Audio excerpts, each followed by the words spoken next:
क्रिकेटमध्ये काही रायव्हलरीज हिस्ट्री आणि पॉलिटिक्समुळे उभरतात, पण काही रायव्हलरी प्युअर कॉम्पिटिशनमुळे आयकॉनिक बनतात. इंडिया आणि इंग्लंड यांची रायव्हलरी ही त्यापेक्षाही काही जास्त आहे. या दोन टीम्स क्रिकेट हिस्ट्रीमध्ये खूप इम्पॉर्टंट आहेत. इंग्लंडने क्रिकेटला जन्म दिला आणि इंडियाने या गेमला ग्लोबल लेवलवर एक नवीन आयडेंटिटी दिली. आयसीसी टुर्नामेंटमध्ये इंडिया वर्सेस इंग्लंड मॅचेस नेहमीच एक्साइटिंग, हाय प्रेशर आणि हिस्टॉरिक मोमेंट्स देणारे ठरले आहेत. या रायव्हलरीमध्ये एक इंटरेस्टिंग पॅटर्न पण दिसून येतो. जेव्हा जेव्हा इंडियाने वर्ल्ड कप सेमीफायनलमध्ये इंग्लंडला हरवला आहे, तेव्हा तेव्हा टीम इंडियाने वर्ल्ड कप जिंकला आहे. हा फक्त एक कोइन्सिडेन्स आहे का, की हिस्ट्री रिपीट होण्याचा एक पॅटर्न? हे समजून घ्यायचं असेल तर आपल्याला थोडं हिस्ट्रीमध्ये जाऊन पाहावं लागेल. या स्टोरीची सुरुवात होते 1983 क्रिकेट वर्ल्ड कप पासून. त्यावेळेस इंडियाला टुर्नामेंटमध्ये अंडरडॉग मानलं जात होतं.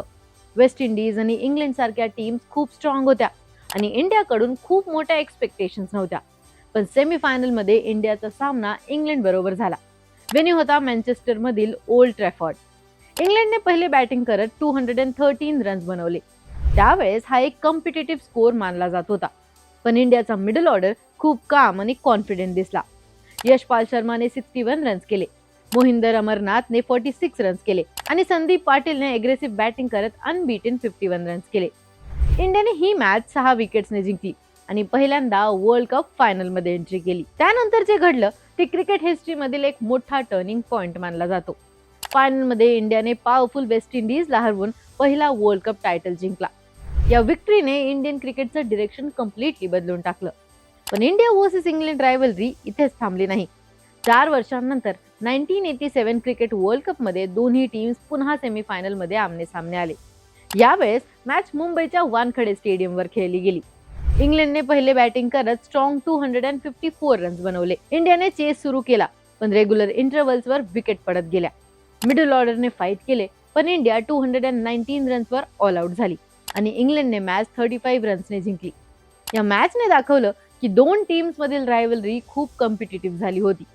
पुढील काही दशकांमध्ये इंडिया आणि इंग्लंडची आयसीसी टुर्नामेंट मधील रायव्हलरी अजूनच रंगत गेली. या रायव्हलरी मधला एक मेमोरेबल मोमेंट होता 2013 आयसीसी चॅम्पियन्स ट्रॉफीचा फायनल. ही मॅच पावसामुळे 20 ओव्हर पर साइड अशी रिड्यूस झाली होती. इंडियाने पहिले बॅटिंग करत 129 रन्स बनवले. इंग्लंडला जिंकण्यासाठी 130 रन्स पाहिजे होते. चेसमध्ये इंग्लंड कम्फर्टेबल दिसत होते, पण लास्ट ओव्हर्समध्ये इंडियन बॉलर्सने प्रेशर क्रिएट केला आणि इंग्लंड 124 रन्सवरच थांबली.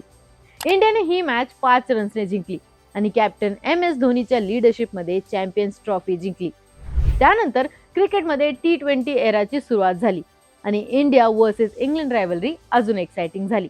दोन्ही teams aggressive batting, innovative bowling आणि फिअरलेस क्रिकेटसाठी ओळखल्या जाऊ लागल्या. T20 फॉर्मॅटमध्ये दोन्ही टीम्स कडून हाय स्कोरिंग मॅचेस आणि ड्रामॅटिक फिनिशेस पाहायला मिळाल्या. या रायव्हलरीचा एक इम्पॉर्टंट मॉडर्न चॅप्टर होता 2024 ICC men's T20 world cup. या टुर्नामेंटच्या सेमीफायनलमध्ये इंडिया आणि इंग्लंड पुन्हा एकदा हाय प्रेशर नॉकआउट मॅच मध्ये समोरासमोर आले. इंडियाने स्ट्रॉंग ऑलराऊंड परफॉर्मन्स देत इंग्लंडला हरवलं आणि फायनलमध्ये एंट्री केली. फायनलमध्ये इंडियाने टुर्नामेंट जिंकून T20 वर्ल्ड कप चॅम्पियन बनण्याचा मान मिळवला. मग आला 2026 ICC men's T20 world cup. यावेळेस पण इंडिया आणि इंग्लंड सेमीफायनलमध्ये आमने सामने आली. ही मॅच हाय स्कोरिंग थ्रिलर होती, जिथे दोन्ही टीम्सने अटॅकिंग क्रिकेट खेळले. इंडियाने मोठा स्कोर बोर्डवर ठेवला आणि इंग्लंडने पण स्ट्रॉंग फाईट बॅक केलं. पण शेवटी इंडियाने मॅच जिंकून फायनलमध्ये एंट्री केली. या विक्ट्री सोबत इंडियाने एक मोठा रेकॉर्ड पण क्रिएट केला. India back to back T20 world cup finals मध्ये पोहोचणारी तिसरी टीम बनली. यापूर्वी पाकिस्तानने 2007 आणि 2009 मध्ये हे अचीवमेंट मिळवले होते, तर श्रीलंकाने 2012 आणि 2014 मध्ये बॅक टू बॅक फायनल्स गाठले होते.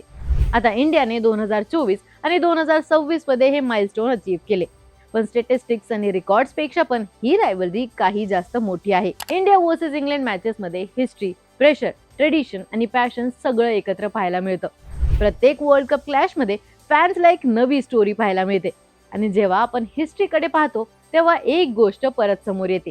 1983 मध्ये इंडियाने इंग्लंडला सेमीफायनल मध्ये हरवलं आणि वर्ल्ड कप जिंकला. 2024 मध्ये इंडियाने इंग्लंडला सेमीफायनल मध्ये हरवलं आणि T20 वर्ल्ड कप जिंकला आणि 2026 मध्ये पुन्हा एकदा इंडियाने इंग्लंडला सेमीफायनल मध्ये हरवलं आहे. आता हा फक्त कोइन्सिडेन्स आहे का, की इंग्लंडला सेमीफायनल मध्ये हरवणे हा टीम इंडियासाठी वर्ल्ड चॅम्पियन बनायचा सिग्नल आहे? तुमचे थॉट्स आम्हाला कमेंट्समध्ये कळवा आणि अशाच क्रीडा विषयक ट्रेंडिंग अपडेट्ससाठी AGC स्पोर्ट्सला सबस्क्राईब करायला विसरू नका.